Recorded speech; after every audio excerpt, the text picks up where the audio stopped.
آپ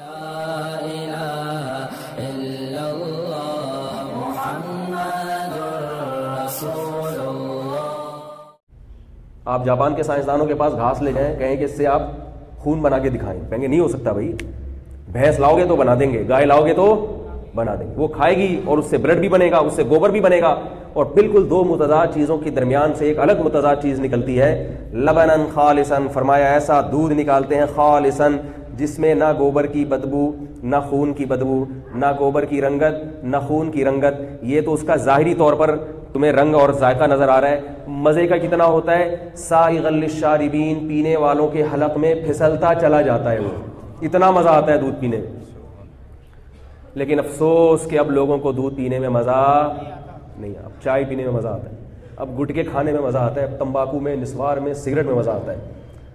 ہمارے حضرت فرمایا کرتے تھے انسان جب گناہ کرتا ہے تو اس کا سب سے پہلا وبال اس کی عقل پہ پڑتا ہے، بے عقلی کے کام شروع کر دیتا ہے، اور فطرت کیا ہو جاتی ہے، چینج۔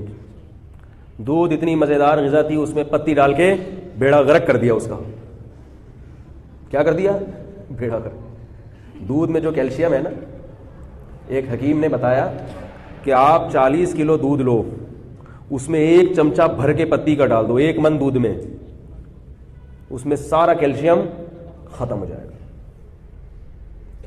تو یہ جو 1 پیالی چائے میں جب آپ، یا 4-5 پیالی چائے میں جب 1 چمچہ پتی ڈال کے پئیں گے تو وہ آپ کی ہڈیوں کا کیلشیم کیا کرے گی، بولو نا بھائی، خراب کرے گی۔ پی رہے ہیں صبح شام۔ ایک صاحب نے مجھے کہا کہ حضرت چائے کا کوئی متبادل بتائیں تو میں چائے چھوڑوں۔ ہر چیز کا آلٹرنیٹ ہوتا ہے نا، سودی بینک کا آلٹرنیٹ آ گیا بھائی، اسلامی بینک، ٹھیک ہے نا، زنا کا آلٹرنیٹ ہے نکاح، تو انہوں نے کہا چائے کا آلٹرنیٹ کیا ہے؟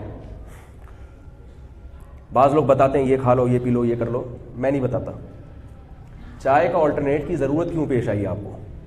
چائے کی ضرورت پڑتی ہے جب آپ دماغ میں تھکاوٹ محسوس کرتے ہیں، ایسا ہی ہے نا، تو تھکاوٹ کا علاج کیا ہے، سو جاؤ، رہنے دو بھائی۔ تھکاوٹ کیوں ہو رہی ہے؟ تھک گئے نا کام کرتے کرتے، دماغی کام کرتے کرتے تھک گئے ہو تو دماغ کو راحت دو، آنکھیں بند کر کے لیٹ جاؤ تھوڑی دیر کے لیے۔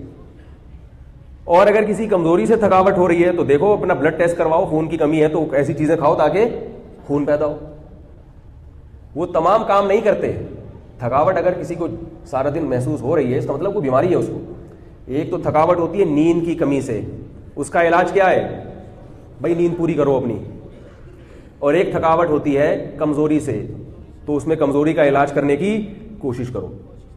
کیفین اس کا علاج نہیں ہے کہ آپ، کیفین یہ کرتی ہے کہ جیسے ہمارے حضرت ایک مثال دیا کرتے تھے، گدھا چلتے چلتے تھک جائے، اب وہ کہہ رہا ہے مجھے تھوڑا آرام کرنے دے، آپ نے ایک چابک لگائی اور اس کو اچھال دیا، وہ وقتی طور پر تو بھاگے گا لیکن تھوڑے دنوں کے بعد اس کی باڈی ختم ہو جائے گی۔